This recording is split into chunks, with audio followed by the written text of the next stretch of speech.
안녕하세요. 예정대로라면 다음 달에는 결혼식을 올렸을 20대 후반의 여성입니다. 저도 이 결혼을 준비하면서 다른 사람들과 같이 사랑하는 남편과 화목한 가정을 꾸리고 행복하게 사는 삶을 몇 번이고 그렸습니다. 그렇지만 결혼이라는 게 단지 두 사람이 사랑만 가지고 하는 것이 아니라 서로 다른 두 가정이 만나 새로운 가정을 꾸리는 거라는 중요한 사실을 제가 잊고 있었던 것 같습니다. 저는 도저히 시댁을 받아들일 수 없어서 파혼을 결심했어요.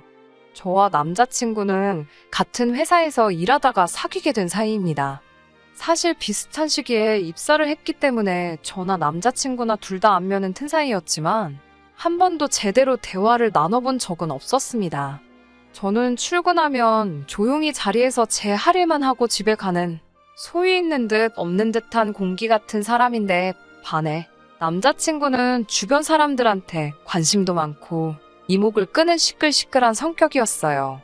저는 그래서 남자친구에게 관심은커녕 오히려 좀 성가시다고 생각할 정도였습니다. 하지만 나중에 남자친구에게 들은 바로는 자기는 세상 조용한 제가 너무나도 신기했다고 그래요. 자기가 제 관심을 끌기 위해서 별짓을 다 해도 그냥 어쩌다 한 번씩 웃어줄 뿐 반응이 없더라면서.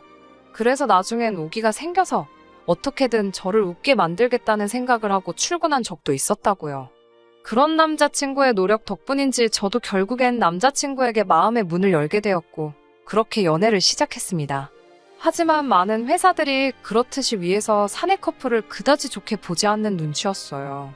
특히 남자친구와 제가 다니던 회사는 그렇게 큰 회사는 아니었거든요. 결국 3달 정도 지나서 제가 동종업계의 다른 회사로 이직을 했습니다. 더 좋은 조건으로 스카우트 제의가 있던 차였거든요. 전 회사가 정이 들었기도 하고 출퇴근 교통이 제가 살던 집에서 훨씬 좋아서 고민하고 있던 차였는데 사내 연애를 가지고 직원들 사이에 이런저런 이야기가 나오니 그냥 옮겨버리게 되었어요. 이직한 회사는 원래 다니던 회사보다 규모 면에서 좀 더 크고 젊은 사람들도 많았어요. 그렇다 보니 꼭 술자리가 아니더라도 회사 내 이런저런 모임이 많아서 다양한 동료들과 자주 어울리게 되더라고요. 그런데 남자친구가 그런 제 생활의 변화를 보더니 뭔가 불안했던 건지 안 되겠다며 결혼을 하자고 하더라고요. 그렇게 저희는 결혼 준비를 시작하게 되었습니다. 외동딸을 갑자기 시집 보내게 되었다며 친정부모님이 많이 서운해하시긴 했지만 그래도 결국엔 제가 행복하기만 하면 그걸로 충분하다 하시며 기쁜 마음으로 허락해 주셨습니다. 양가 어른들에게 큰 이견이 없었으니 결혼 준비는 원만하게 진행되었습니다. 그러다 첫 번째 난관에 봉착하게 되었는데 그건 바로 집 문제였습니다. 다른 신혼부부들과 마찬가지로 저희도 예산이 문제였습니다. 당시 제가 결혼 자금으로 모아둔 돈이 1억 정도 있었고 남자친구도 5천 정도 있었지만 1억 5천으로는 서울에서 웬만한 전세를 구하기도 쉽지 않더라고요. 제가 집 문제로 골머리를 앓고 있으니 친정어머니가 그럼 당신이 소유하고 계신 아파트에 전세로 들어오라 하셨습니다. 대신 거래는 거래니까 깔끔하게 1억 5천을 전세자금으로 내라고 하셨고요. 저도 그게 오히려 마음이 편하고 좋아서 남자친구에게 그러자 하니 아무리 그래도 부모 자식 간인데 그렇게 거래를 할 필요가 있냐며 싫은 티를 내더라고요. 친정어머니가 그 돈을 안 받으면 무슨 BMW 어떤 모델을 살 수 있다나 뭐라 하면서요.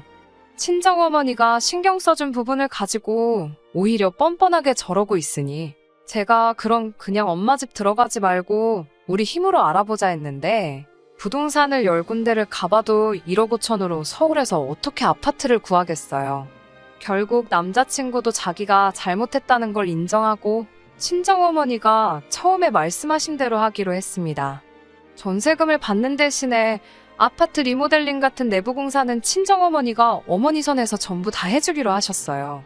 저희가 결혼식보다 주택 문제에 먼저 신경을 쓰게 된 이유는 코로나 때문이었습니다. 평생 한 번뿐인 결혼식인데 제한된 인원을 초대해야 하는 것도 싫었고 결혼식 촬영을 전부 마스크 쓰고 하는 것도 여러모로 내키지가 않았기에 결혼식만큼은 조금 미루게 되더라도 상황이 좀 더 나아지면 하자고 이야기가 되었기 때문입니다. 특히나 남자친구의 경우 서울에서 살고 있던 전세집이 계약이 끝나가고 있었기 때문에 그런 타이밍도 고려해야만 했고요. 아무튼 그리하여 저희가 먼저 살림을 차리게 되었습니다. 그리고 그때부터 생각지도 못했던 시집살이가 시작되었네요. 제 시집살이를 설명하기 위해서는 양쪽 집안의 가족 환경을 소개해야만 하겠습니다. 저희 친정부모님은 두 분 다 가족이 많지 않으세요. 저를 기준으로 친가로는 큰아버지가 계시고 외가로는 이모가 한 분 계십니다. 그게 다예요. 다들 자녀들도 한둘밖에 없어서 다 모여도 15명이 채 되질 않습니다. 저도 외동이고요. 반면에 남편 쪽은 시아버지만 이미 5남 1녀 중 장남이십니다. 그리고 남자친구도 2남 1녀 중 맞이이고요. 저희 친정은 가족 내 행사가 있거나 명절이면 좋은 식당에 가서 다 같이 맛있는 한 끼 먹기를 좋아합니다. 다들 술을 별로 즐기지 않고요.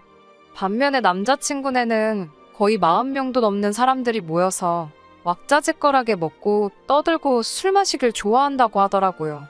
가족들끼리 한번 모여서 그렇게 하고 나면 그 가게는 그날 완전 장사 대박 낸 거라고, 과장이 조금 있기는 하겠지만 정말 몇백만 원치씩 먹는다고 하더라고요. 결혼 이야기가 나오기 전에는 한 번도 가본 적이 없었기 때문에 그게 어떤 건지 가늠조차 하질 못했네요.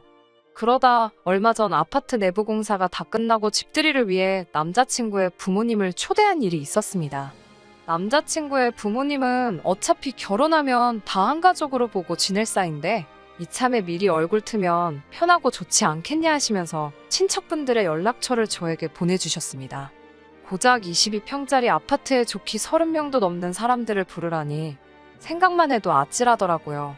저는 남자친구에게 자가도 아니고 전세인데 무슨 집들이를 이렇게 크게 하냐고, 그리고 한다고 쳐도 어떻게 이 많은 사람들이 이 작은 집에 오게 하냐고 말도 안 된다고 했습니다. 하지만 남자친구는 왜 해보지도 않고 안 된다고 하냐면서 아버지가 우리 자랑하고 싶어서 그러시는 거니까 그냥 좀만 참으라고 부탁하더라고요. 그러면서 정 안 되면 시간차를 두고 오시라 하면 된다는 말도 안 되는 소리를 하더라고요. 시간차라니 예약제도 아니고 2시간 간격으로 친척분들을 한 분 한 분 모시라는 소리인가요? 도저히 말이 통하지 않아서 그럼 음식은 어떻게 하냐고 하니까 그런 건 그냥 배달시켜도 된다면서 신경 쓰지 말라고 하더라고요. 아무리 말해도 상황이 달라질 것 같지도 않고 한숨만 나왔습니다. 솔직히 가족마다 성향이 다르고 같이 시간을 보내는 방식도 다를 수 있다는 거 저도 잘 알아요. 제 방식이 옳다는 게 아니고 그분들 방식이 잘못된 것도 아니지만 아무리 생각해도 22평 아파트에, 그것도 아무리 저희 어머니 소유라지만 제 집도 아닌 새 들어 사는 전셋집에 그 많은 사람들을 불러서 집들이를 해야 한다니 말도 안 될 소리더라고요. 하지만 아무도 제 말에 귀 기울여 주지 않더라고요. 그리고 솔직히 이미 저는 속으로 이 결혼하는 게 맞나 그런 생각을 하고 있었습니다. 무슨 기회만 되면 이 모든 식구들이 모인다는 건데 생각만 해도 앞이 깜깜하더라고요. 하지만 결국 시간은 갔고 집들이 날이 되었습니다. 그래도 다행인 건 몇몇 어른들은 코로나 무서워서 못 오신다 하셔서 결과적으로 오게 된 건 시부모님 내외와 시아버지의 형제분들이 전부였어요. 그렇다고 마음에 부담이 덜해지는 건 아니었지만 그래도 한결 마음이 놓였습니다. 남편의 말대로 저는 근처 적당한 중식당에서 몇 가지 요리를 시켰습니다.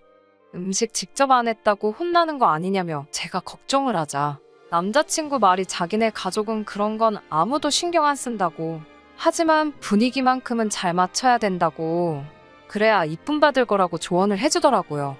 분위기를 잘 맞춘다는 게 묻는 말에 대답 잘하고 잘 웃고 그러라는 건가 싶어서 그런 거야 식은 죽 먹기지라고 제가 대답을 했어요. 그런데 설마 저에게 기대하는 게 그런 역할일 거라곤 전 정말 상상조차 하지 못했습니다. 6시 반쯤 되자 남자친구의 부모님을 비롯한 모든 어른들이 도착하셨습니다.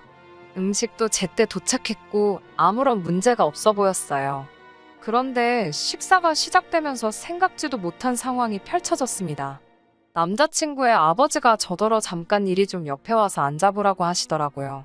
이때만 해도 저는 정말 그냥 절며느리로 형제분들께 정식으로 소개해주려고 하시나 보다 싶었어요. 그런데 제 앞으로 술잔을 딱 내미시면서 어디 한 잔 따라봐라 하시는 거예요. 저는 성인이 되면서 아버지께 술을 배웠는데 저희 아버지가 그때 말씀하시길 여자는 술 따르는 거 아니라고 아버지 술잔도 못 채우게 하셨거든요. 그런데 남자친구 아버지가 술을 따르라 하니까 기분이 영 좋지 않더라고요. 그렇지만 원래도 술을 좋아하신다는 건 알고 있었고 또 기분이 좋아서 그러시는 건가 싶어서 그냥 싫은 티 안 내고 한 잔 따라 드렸습니다. 그러자 저보고 참 센스가 없다고 사람이 어떻게 술만 마시냐고 하시면서 안주는 어디다 팔아먹었냐고 하시는 거예요. 솔직히 이때부터는 기분이 급속도로 안 좋아졌지만 한 번만 더 참자 했어요. 앞에 남자친구 아버지의 형제분들도 계셨으니까요. 그래서 탕수육을 몇 개 집어서 남자친구 아버님 앞접시에 놓아드렸어요. 그랬더니 입을 아 벌리면서 무슨 여자가 이렇게 애교가 없냐고 하시는 거예요. 제가 순간 당황해서 벙쪄 있으니까 남자친구 어머님이 아버님께 채통 좀 지키라 한마디 하시면서 탕수육을 집어서 입에 넣어주셨어요. 그러자 남자친구 아버님이 탕수육을 오물오물 드시면서 젊은 여자가 주는 것 좀 먹어보려고 하는데 늙은 마누라가 방해를 하네 하면서 껄껄 웃고 있는 거예요. 그 말을 들으니 솔직히 저게 이런 자리에서 하실 말인가 생각하고 있는데 아버님, 형제분들도 그게 뭐가 그렇게 재밌는지 아주 배꼽을 잡으면서 웃고 있더라고요. 그러다 며느리 도망가겠다고 조심 좀 하라고 재미 하나도 없는 추임새까지 넣으시면서요. 그래도 거기서 멈추셨으면 제가 파혼까지는 생각 안 했을 거예요. 제가 너무 어색하고 불편해서 슬쩍 부엌으로 가려고 하니까 남자친구 아버님이 저더러 가긴 어딜 가냐며 저 빈잔들 안 보이냐고 얼른 옆에 가서 한 잔씩 다 따라주고 안주도 하나씩 먹여드리고 하라는 거예요. 제가 솔직히 하기 싫어서 우물쭈물하고 있으니 아버님 동생분들이 자기들끼리 막 저를 보면서 실실 웃으며 쑥스러워서 그러냐면서 웃더라고요. 우리들은 안주 입에 안 넣어줘도 되니까 빈잔만 채우라고 하더군요. 한 분 한 분 돌아가면서 빈잔을 채우고 있는데 잔을 채울 때마다 친척분들 시선이 느껴지니 제가 마치 동물원의 원숭이가 된 기분이기도 하고 잠 받을 때마다 조카 덕에 이 나이에 젊은 여자한테 술도 받아보고 아주 출세했다고 좋다며 웃는데 접대부가 된 기분이기도 하고 한마디로 기분이 더러웠습니다. 한 바퀴 다 돌고 나서 남자친구를 살짝 불러내 이게 무슨 경우냐고 물으니까 아저씨들이 모여서 농담 따먹기 한다 생각하고 적당히 맞춰주라는 거예요. 그래서 제가 분위기 맞춰달라는 게 이런 거였냐. 아무리 자기 부모님이고 친척들이셔도 나를 막대하는 건 아니다. 서로 존중을 해줘야 하는 거 아니냐.